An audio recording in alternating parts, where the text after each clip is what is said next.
ভয়াবহ বন্যা কবলিত দেশ। মানবিক বিপর্যয়ে বন্যা দুর্গতদের পাশে দাঁড়ানোর চেষ্টা করেছেন দেশের সব শ্রেণী পেশার মানুষ। সাহায্যের হাত বাড়িয়ে দিয়েছেন দেশের চলচ্চিত্র শিল্পী, অভিনেতা, অভিনেত্রীরাও। বন্যার্তদের সহায়তায় ভিডিও বার্তা দিয়েছেন ঢাকায় সিনেমার অভিনেত্রী অপু বিশ্বাস। ভিডিও বার্তা দিয়ে সামাজিক মাধ্যমে পড়েছেন তোপের মুখে অপু বিশ্বাস। এর আগে চঞ্চল চৌধুরীকেও বেশ কড়া সমালোচনার বাণে জর্জরিত করা হয়েছিল। এবার শিকার হলেন অপু বিশ্বাস।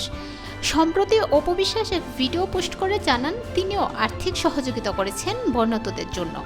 ভিডিও বার্তা পোস্ট দিয়ে অপু তার ভেরিফাইড ফেসবুক পেজে লিখেছিলেন, দেশে আকস্মিক বন্যায় অসহায় হয়ে পড়া মানুষের জন্য আমার পক্ষ থেকে ছোট্ট একটু উপহার।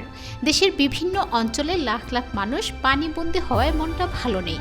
অসহায় হয়ে পড়া মানুষগুলোর আর্তনাদ দেখলে মন চায় ছুটে যায় তাদের কাছে। তিনি আরও লিখেন, অসহায় বাচ্চাদের মায়াবী মুখগুলো দেখলে বুকটা ছটফট করে, কারণ আমার নিজেরও ছেলে আছে।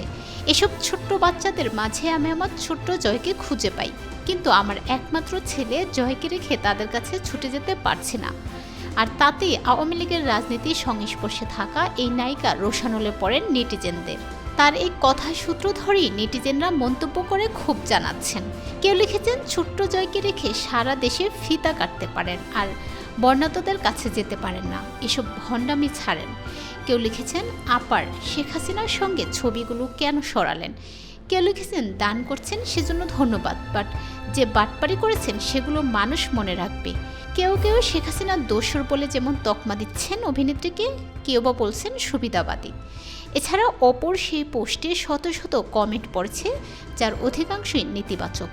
অনেকেই তাদের ক্ষোভ ঝাড়ছেন এই নায়িকার ওপর। এর কারণ, বৈষম্য বিরোধী ছাত্র আন্দোলনে নীরব ছিলেন অপু বিশ্বাস।